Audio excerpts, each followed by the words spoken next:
প্রতিবাদ যদি না করেন, আমার হবিগঞ্জে আমি ব্যারিস্টার সুমন যদি আমি বাংলাদেশের বিরোধিতা করি, আমি যদি লুটপাট করি, আপনারা সাতক্ষীরা থেকে যদি প্রতিবাদ না করেন, এমন একদিন আসবে আপনার এলাকায় দুর্নীতিবাদের জন্ম হবে, আপনারা ঢেকে দিতে পারবেন না।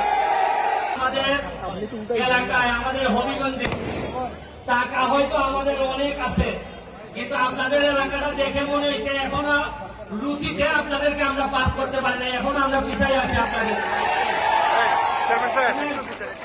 আমার বাবা বলতেন যে একটা মানুষ পুরাপুরি কালচার হইতে নাকি 3 জেনারেশন লাগে, মানে দাদা বাবা নিজে, এরপরে আস্তে আস্তে এরকম রুচি সম্পন্ন মানুষ হইতে হয়। আপনাদেরকে দেখা এই তারকনাথ স্কুল 1940 সালে আপনারা এত আগাই গেছেন।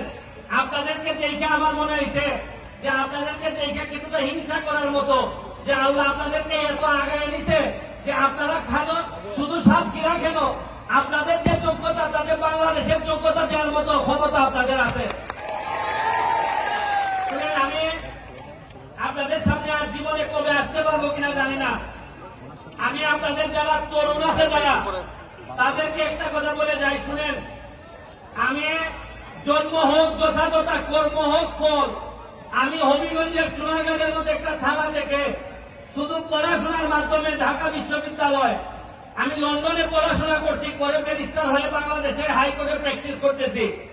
যেদিন আমি বছরখানেক প্র্যাকটিস করার পর আমি যখন দেখছি যে আমি শুধু আইনজীবী হিসাবে এই দেশের টাকা কামানো ছাড়া আর বেশি কিছু করতে পারবো না, আমার ফুটবল নষ্ট হয়ে যাচ্ছে, দুর্নীতিবাজরা কানাডা আমেরিকায় বাড়ি বানাইতেছে আমার লোকজনকে।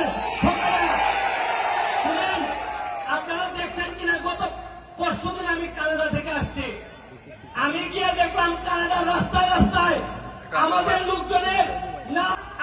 লোকজনের বিভিন্ন দুর্নীতিবাজরা টাকা পাচার করে গিয়ে ওইখানে বাড়ি বানাইছে। এটা কি এদের টাকা? এটা আমাদের টাকা, আপনাদের টাকা লুটপাট করে। শুনেন, আজকে ফুটবল খেলা আমার ওই সব জায়গায় যাব না।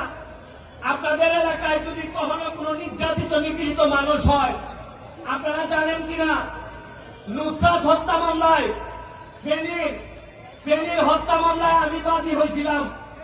আমারে এই ওসি সাহেবের বিরুদ্ধে আমি বাদী হয়েছিলাম।